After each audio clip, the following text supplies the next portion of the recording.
Զինծառայող Նարեկ Թորոսյանի մահվան դեպքի առթիվ նախաձեռնված քրեական վարույթի շրջանակներում վերջինիս համաձայնակից կրտսեր սերժանտի եւ շարքային զինվորի նկատմամբ հարուցվել է հանրային քրեական հետապնդում քրեական օրենսգրքի 522-րդ հոդվածի հատկանիշներով, այն է անզգուշությամբ ինքնասպանության հասցնելը։ Վարույթի շրջանակում վերջիններս ձերբակալվել են եւ նրանց նկատմամբ կալանքը որպես խափանման միջոց կիրառելու վերաբերյալ միջնորդություն է ներկայացվել դատարան։ Ավելի վաղ մամուլում տեղեկություններ էին տարածվել, որ զինվորին ծեծել են եւ հասցրել ինքնասպանության։ Ըստ շրջանառվող լուրերի Նարեկը առաջին անգամ էր բարձրացել դիրքեր մարտական հերթապահության։ Արմավիրում ուսումնական ծառայությունն ավարտելուց հետո նա տեղափոխվել էր Ճամբարակի զորամաս։ Սովորում էր Հայ-ռուսական համալսարանի լրագրություն բաժնում։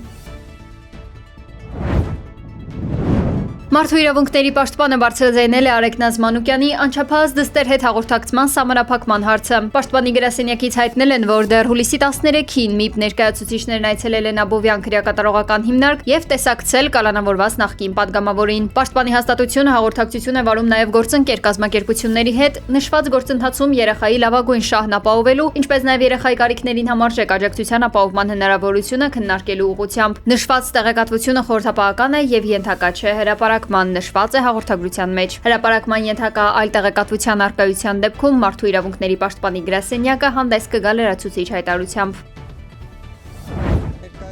Ինչպես փաստաբան Արամ Վարդևանյանն էր կանխատեսել, ԿՀ-ից Նարեկ Կարապետյանին անձեռնմխելությունից զրկելու թույլատվություն չստանալուց մոտ 4 ժամ անց դատախազը հանրային քրեական հետապնդում է հարուցել Կարապետյանի նկատմամբ քրեական օրենսգրքի միանգամից 2 հոդվածով՝ հավաքին մասնակցելուն հարկադրելու եւ առանձնապես խոշոր չափերով փողերի լվացման համար։ Նարեկ Կարապետյանը հայտարարել է, որ Հայաստանում քաղաքական հայտ ներկայացնելը արդեն իսկ հանցագործություն է համարվում։ Նա նշել է, որ իմաստ չկա խորանալու մեղադրանքների մանրամասների մեջ, ընդգծելով, որ ինքն ու իր թիմակիցները պատրաստ են այդ բարդություններին եւ վստահեցրել է, որ պայքարի համար ճաղերի հետևում գտնվելը ավելի մեծ պատիվ է իր համար։ Մենք պատրաստ ենք այդ բարդությունների, միշտ պատրաստ ենք եղել եւ հիմա էլ ենք պատրաստ եւ մի անգամ ասել եմ, մեկ անգամ էլ կասեմ, ավելի մեծ պատիվ է մեր պայքարի համար գտնվել ճաղերի այն կողմում, քան այս կողմում։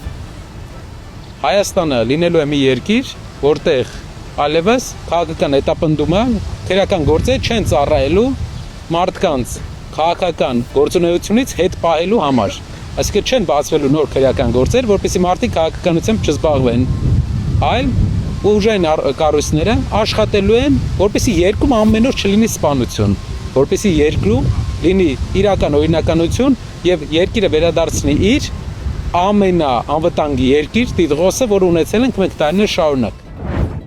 Նիկոլ Փաշինյանն ու Գերմանիայի Դաշնային Հանրապետության կանցլեր Ֆրիդրիխ Մերցը հեռախոսազրույց են ունեցել։ Երկրների առաջնորդները անդրադարձել են Հայաստանի եւ Ադրբեջանի միջև հաստատված խաղաղությանը։ Երկուստեք ընդգծվել է տարածաշրջանում կայուն եւ տևական խաղաղության կարեւորությունը։ Փաշինյանն ու Մերցը խոսել են նաեւ Հայաստանի եւ Գերմանիայի միջև երկկողմ համագործակցության հետեւողական զարգացման, ինչպես նաեւ Հայաստան-Եվրոպական միություն գործընկերության հետագա խորացման հեռանկարների մասին, հայտնել է պաշտոնական աղբյուրը։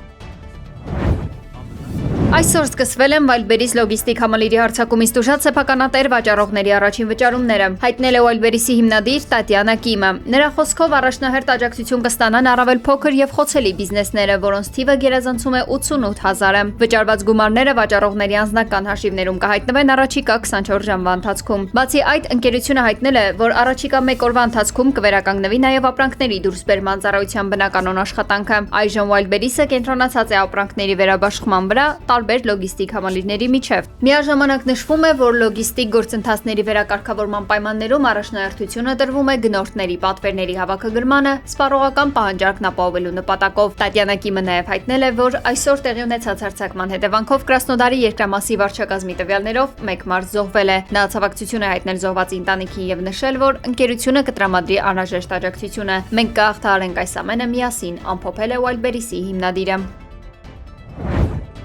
Ֆիլիպիններում ավարտվել է Ռուսաստանի արտգործնախարար Սերգեյ Լավրովի եւ ԱՄՆ պետքարտուղար Մարկո Ռուբիոյի հանդիպումը։ Այն տևել է 35 րոպե։ Նրանք քննարկել են երկու երկրների դիվանագիտական ներկայացուցչությունների աշխատանքային պայմանների կարգավորումը եւ պայմանավորվել շարունակել շփումները արտաքին քաղաքական գերատեսչությունների գծով։ Անդրադարձ է եղել նաեւ միջազգային հիմնախնդիրներին, այդ թվում Պարսից ծոցում տիրող իրավիճակին։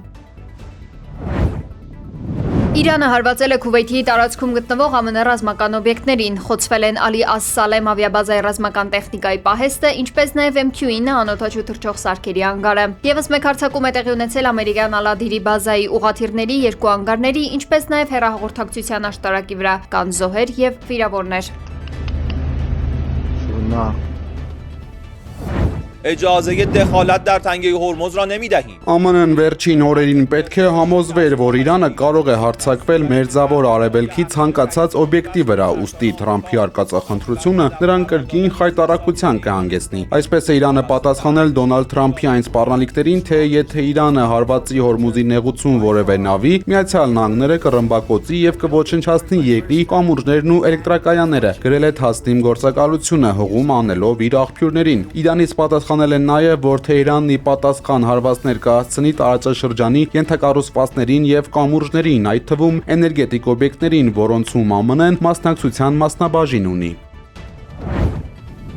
Թուրքիայի 3 տարբեր նահանգներում միաժամանակ անտառային հրդեհներ են բռնկվել։ Անտալիայի Քեպես շրջանի անտառում կեսօրին բռնկված հրդեհը մարելու համար գործի են դրվել 5 հրշեջ ուղղաթիռ, 12 ջրցան մեքենա։ Կրակի բնակելի տարածքներին մոտենալու պատճառով տասնյակ բնակիչներ տարհանվել են։